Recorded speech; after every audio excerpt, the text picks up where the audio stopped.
Pay attention, because inside you lives a version of yourself that nothing can wound.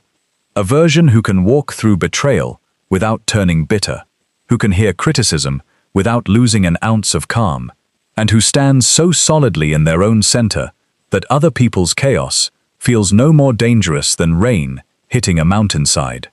That version isn't imaginary. It already exists inside you, buried under years of automatic reactions, waiting for a single choice to bring it into the light. Most people believe that anger equals power. They believe that snapping back instantly is a sign of confidence and self-worth. The truth is the reverse. The people who are quickest to provoke are usually the easiest to steer.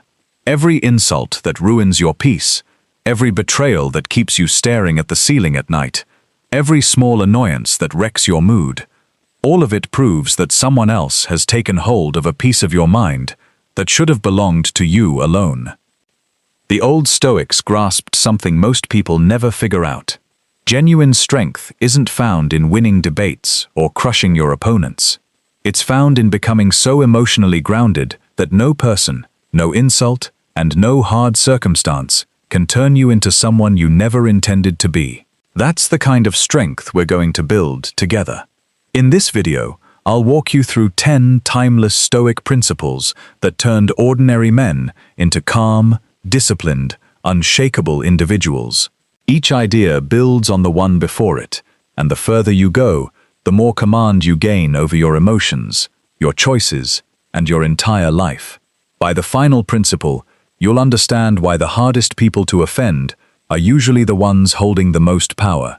So stick around until the end, because the last principle ties every piece together, and once it clicks, you'll never see anger the same way again. Principle 1. The gap that decides everything. Think back to the last time someone made you furious. Maybe it was a thoughtless remark, a dismissive glance, or a betrayal you never saw coming. It felt like they reached inside your head and flipped a switch without asking. Your pulse spiked, your thoughts scattered, and for the rest of the day, they were running your emotions without lifting another finger. But what if that's the biggest illusion most people never question? Epictetus, a man who spent part of his life enslaved, uncovered a truth that has outlasted nearly 2,000 years. He taught that we're never rattled by what happens to us, but by the meaning we attach to it. That one idea is the dividing line between people who stay steady under pressure and people who spend their lives reacting to everyone around them. The event was never the cage. Your interpretation is: picture two people hearing the exact same insult. One carries it for years, replaying it until it becomes part of who they think they are. The other hears the same words, smiles quietly, and keeps walking as if nothing happened. The insult wasn't the difference. The story each of them chose to tell themselves afterward was. This is where your power starts. Between an event and your response sits a gap so brief that most people never even notice it. But inside that tiny gap lives every decision you'll ever make, every relationship you'll build, every version of yourself you'll ever become. People who master this gap become nearly impossible to manipulate, because they stop reacting on autopilot. They start choosing. Starting today, try catching that moment before your emotions take the wheel. Not after you've already exploded, not after the regret sets in, but before. The second you feel anger rising, sit with it for a few seconds. Watch it, instead of obeying it. That tiny pause looks insignificant, but it's the exact moment a weak mind starts becoming a disciplined one. Principle 2. Stop expecting others to share your standards. One of the biggest sources of anger isn't what people do, it's what you assumed they wouldn't. You figured they'd be honest because honesty matters to you. You assumed they'd stay loyal because loyalty means something to you. You expected the same respect you handed out freely. When they didn't deliver, it felt like something was stolen from you. But here's the uncomfortable truth. You weren't betrayed by reality. You were betrayed by your own expectations. The Stoics understood that everyone acts according to their own character, fears, and limited understanding of the world. Marcus Aurelius reminded himself every single morning that before the day ended, He'd cross paths with selfish people, arrogant people, dishonest people, and ungrateful ones. Not out of pessimism, but so reality could never blindside him. Once you stop expecting roses from a thorn bush, the thorns lose their power to disappoint you. Look closely at the people who hurt you most, and you'll often find the warning signs were there long before the betrayal landed. The selfish friend had always been a little selfish. The dishonest one had always found excuses to bend the truth. The pain became unbearable, because you kept hoping they'd suddenly become someone they had never once shown you they were. Hope replaced observation, and expectation replaced wisdom. This doesn't mean turning cold or refusing to trust anyone. It means separating your values from theirs. Judge people by their consistent behavior, not your good intentions toward them. When someone shows you repeatedly who they are, trust the pattern over the wish. From now on, instead of asking, "Why did they do this to me?" ask a sharper question. What did I overlook because I wanted a different reality? That question turns your focus from blame toward better judgment, and the sharper your judgment gets, the fewer people ever get another shot at your peace.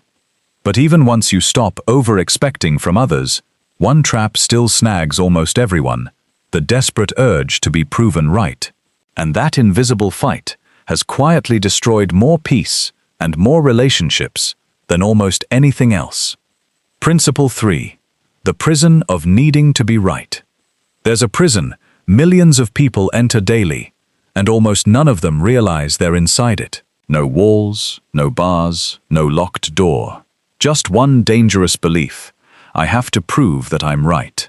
The instant someone disagrees with you, questions your character, or refuses to see your side, your mind quietly declares war. Not because the truth is at stake, but because your ego thinks it is. Ask yourself how many arguments you've actually won. Now ask a harder question: how many of those wins actually improved your life? Most people spend years collecting small victories that cost them peace, relationships, and sometimes their future. They walk away feeling correct, yet strangely hollow, because the ego celebrates the win, while something deeper quietly mourns what it cost to get there. The Stoics understood something most modern people never pause to consider: your self-worth shouldn't hinge on someone else's agreement. Marcus Aurelius ruled an empire, yet he constantly reminded himself that being understood by everyone was never his job. His job was to live by reason, even if the whole world misunderstood him. That's real confidence. It doesn't beg for applause or chase validation. It simply stands quiet, already sure of its own value. Picture standing in front of a mirror covered in mud. Would you spend hours arguing with the mud, demanding it reflect you clearly? Of course not. You'd clean it or walk away. Yet every day, people argue with minds that already decided not to listen. They chase understanding from people who never intended to give it, knocking on doors that were never going to open, then wonder why they're exhausted. Starting now, stop measuring success by how many arguments you win.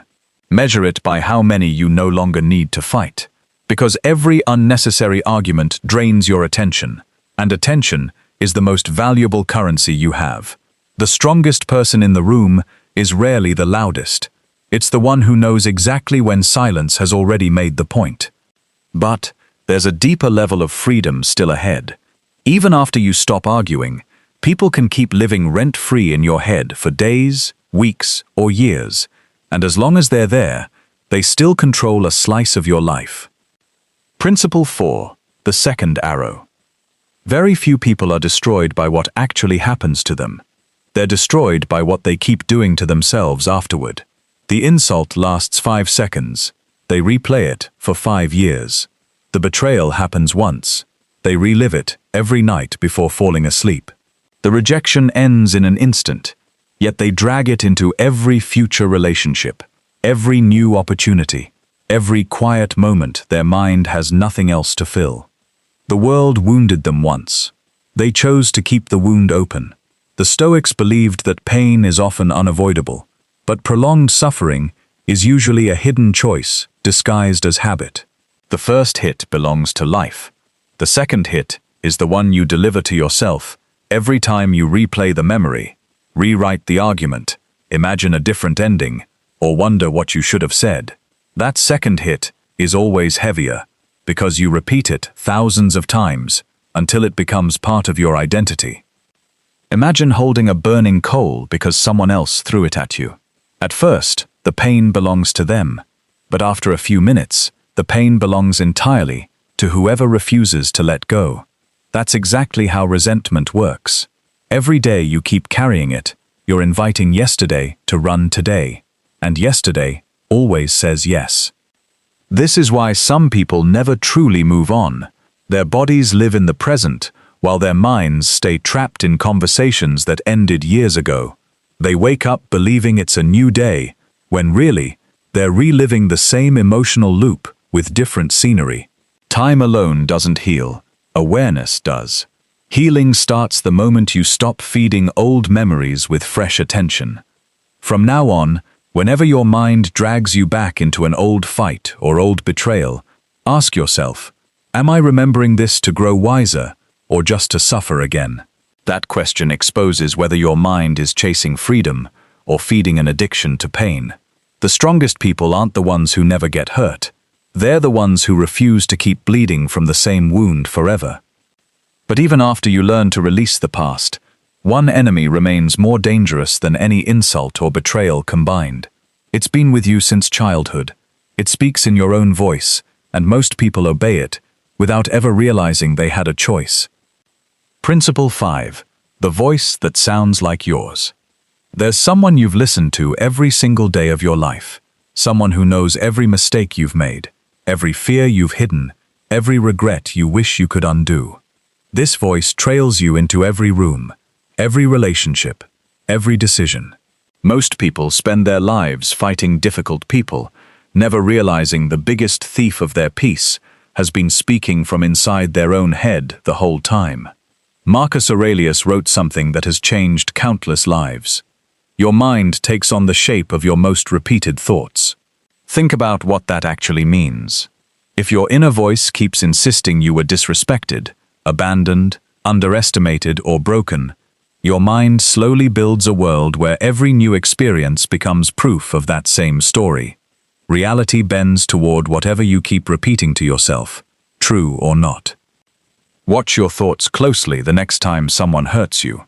The event ends fast, but your mind refuses to let it die. It starts whispering, "You should have said more. They never respected you. You'll never change. They'll probably do it again." Notice that this voice never shows up to solve your pain, only to keep it alive. It disguises itself as protection while quietly becoming the source of your prison. The Stoics saw the mind as a kind of kingdom. Every thought you accept without question is like opening the gates to a stranger. Some visitors bring wisdom, others bring fear, pride, resentment, insecurity. If you never screen who gets in, those visitors eventually take over the throne, and before long, your emotions no longer belong to you. They belong to the stories you've repeated so often they now pass for truth. From here on, stop believing every thought just because it showed up. Your thoughts aren't orders, they're visitors asking permission. Some earn a seat at the table. Many deserve to be shown the door immediately. The day you stop obeying every voice in your head is the day you start reclaiming your own life. Freedom isn't the absence of hard thoughts. It's the power to decide which ones deserve your attention. But there's one final illusion that traps even disciplined people. The belief that peace will only arrive once the world finally changes. That illusion has quietly eaten entire lifetimes. Principle 6. Stop demanding life. Cooperate. Every time you suffer, ask yourself, what am I secretly demanding from life right now? Maybe you're demanding that people understand you, that your family appreciate you, that the past never happened, that unfair people suddenly turn fair, that the world rewards your kindness exactly when you expect it. Hidden under nearly every frustration is a silent demand, and the moment reality refuses to comply, your peace starts to crack. The Stoics spotted this trap long before psychology had a name for it. They understood that suffering multiplies whenever the mind mistakes a preference for a requirement. There's nothing wrong with wanting respect, success, love, or fairness. The trouble starts when you convince yourself you can't be at peace until those things show up. At that point, your happiness no longer belongs to you. It belongs to circumstances you can't control, people you can't manage, and a future that hasn't even arrived yet. Picture standing in the middle of the ocean, screaming at the waves for refusing to go still. The sea doesn't hear your anger. The wind doesn't negotiate. The storm doesn't apologize. Yet every day, millions of people do exactly this with life itself. Arguing with reality, wishing yesterday hadn't happened, wishing difficult people were different, wishing the pain had landed on someone else. Reality never loses those arguments. Only the person arguing does. Marcus Aurelius woke every morning knowing the day would bring disappointment, injustice, and loss. Instead of demanding life change its nature, he prepared his own mind to meet it head-on. That's why he stayed steady while others fell apart. Peace, he understood, doesn't come from a perfect world. It comes from a mind that doesn't need perfection to feel whole. The strongest people aren't shielded from chaos. They're simply ready for it before it shows up. Most people spend their whole lives chasing a future where everything finally falls into place. They tell themselves, once people change, once I succeed, once life gets easier, then I'll finally be at peace. But peace that depends on tomorrow never belongs to today. And since tomorrow never stops moving, neither does the finish line. So stop asking life to get easier. Ask yourself to get stronger. The day you stop negotiating with the world is the day the world stops having any leverage over your peace. Principle 7. Die before you die. There's a quiet tragedy that ruins more lives than failure ever could. Most people don't become prisoners of another person. They become prisoners of an identity they built years ago. They keep introducing themselves with invisible labels. I'm just an angry person. I always overthink. I can't forgive. This is just who I am. They repeat these lines so often, they stop feeling like opinions and start feeling like facts. Once a story becomes your identity, your mind defends it, even when it's making you miserable. The Stoics believed every sunrise offered a second birth. Yesterday's mistakes, yesterday's humiliations, yesterday's victories, none of them had any authority over today unless you dragged them across the night yourself. Seneca warned that we suffer more in imagination than in reality. But there's a deeper truth buried in his words. We also stay trapped because we're terrified of letting the old version of ourselves die. We cling to familiar pain simply because it's familiar, forgetting that comfort and freedom rarely live in the same place. Picture a snake refusing to shed its old skin because it feels safe. At first, nothing seems wrong, but as the snake grows, that same skin grows tighter and tighter until the thing that once protected it starts suffocating it instead. People do the same. Your anger once protected you. Your pride once protected you. Your walls once protected you. But what protected you yesterday might be caging you today. Growth demands the death of an old identity before a stronger one can take its place. This is why so many people change jobs, cities, even relationships, yet carry the exact same suffering everywhere they go. They think they need a new environment, when what they actually need is a new identity. Wherever the old self survives, the old life quietly follows. You can't build an unshakable mind while protecting the habits that keep breaking it. So ask yourself a question most people spend their whole lives avoiding. If I met myself for the first time today, would I choose to become who I currently am? If the answer is no, stop negotiating with the past. Let the old identity die with dignity. Not your memories, not your humanity, just the version of you that no longer fits the future you're building. The greatest transformation isn't becoming someone new. It's finally having the courage to stop pretending you're still who you used to be. Principle 8. Watch your own mind. There comes a moment in every life that changes everything. Realizing you are not your anger, you are not your fear, You aren't even the endless stream of thoughts running through your head. Yet most people spend their whole lives identifying with every emotion that shows up. The moment anger rises, they become anger. The moment fear arrives, they become fear. They never pause to ask the question that separates a free mind from a captive one. Who's the one noticing all of this? Marcus Aurelius practiced a discipline few people truly master. When a strong emotion appeared, he didn't immediately obey it. He stepped back mentally and examined it as if it belonged to someone else.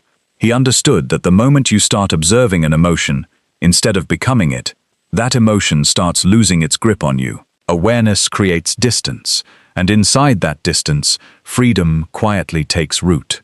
Picture standing beside a river. The water never stops moving.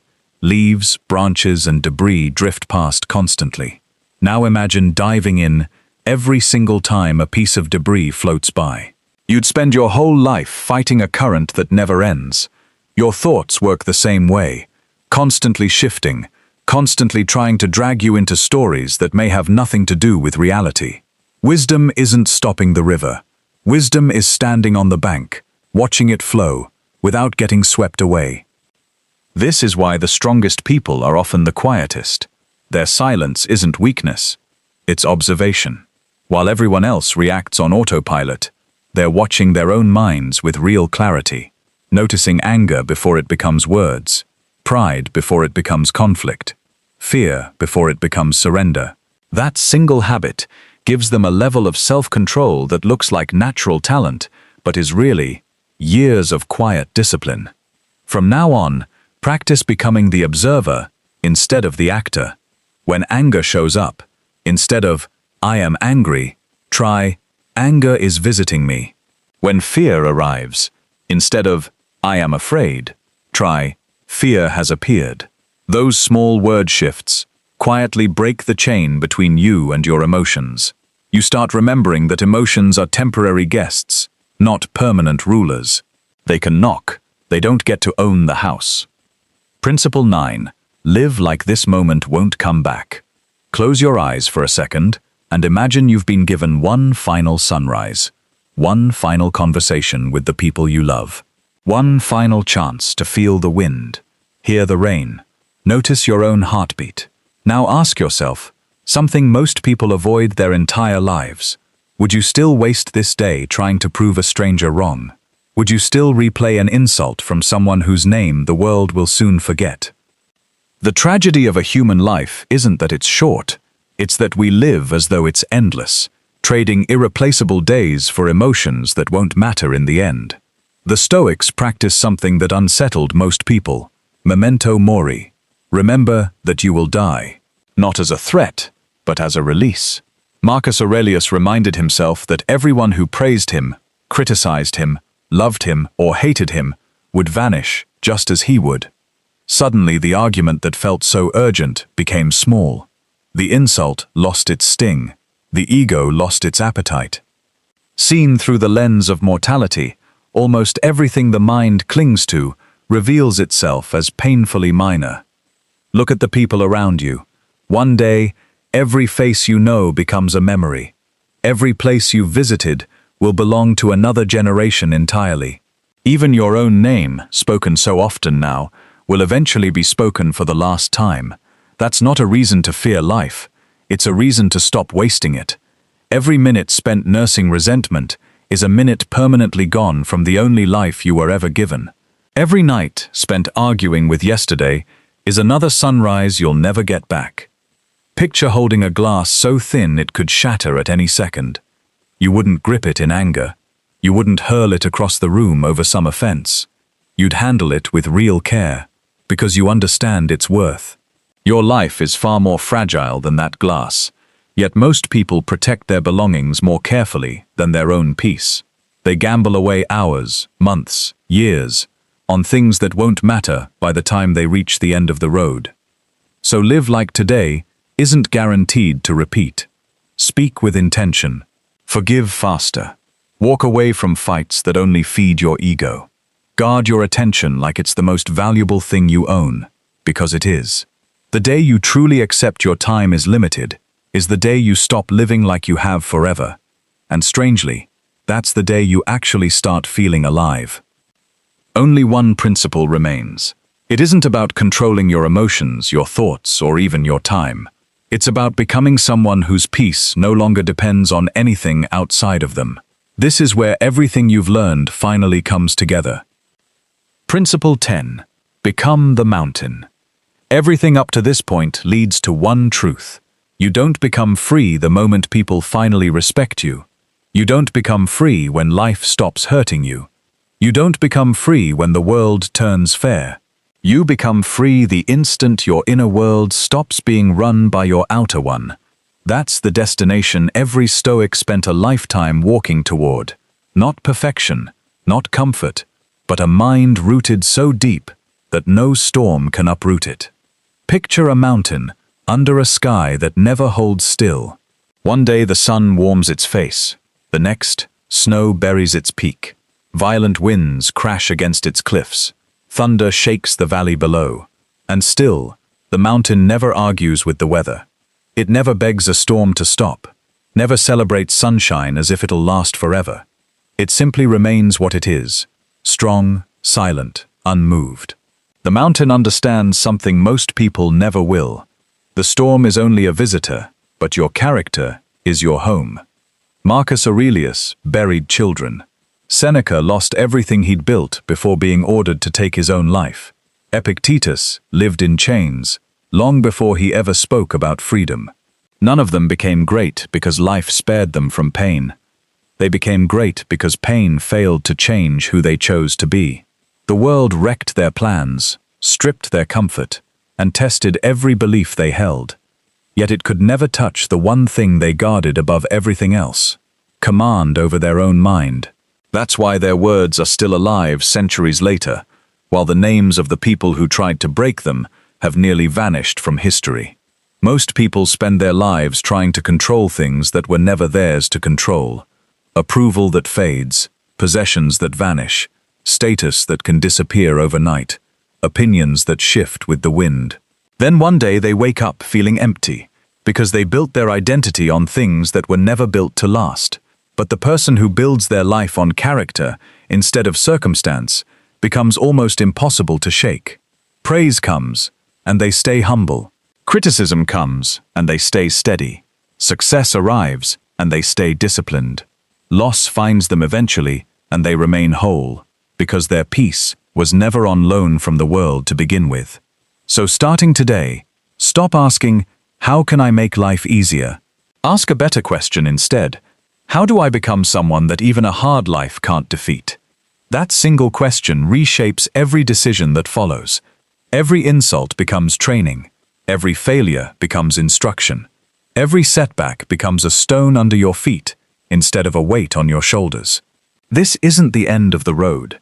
It's the start of a life where your greatest strength is no longer what happens to you, but who you decide to become because of it. One day, someone will try to provoke you. Someone will underestimate you. Someone will aim words meant to steal your peace. And in that moment, you'll remember these 10 principles. You'll pause. You'll breathe. You'll smile quietly. Not because life got easier, but because you became stronger than the life that used to control you. That is the highest form of freedom any person can reach. If you've made it this far, you've already taken the first step toward becoming someone the world can no longer control. Life will keep testing you. People will keep disappointing you. But now you know your greatest strength was never about controlling others. It was always about controlling yourself. Next time someone tries to steal your peace, don't react right away. Remember these 10 principles. Take a breath, and choose the response your best self would be proud of. That one decision can redirect the entire course of your life. If this video gave you something worth keeping, drop a comment about which principle hit you hardest. And if you're serious about building an unshakable mind, subscribe and join us for more timeless wisdom. Until next time, guard your mind, protect your peace, and remember, no one can control a person who has already mastered themselves.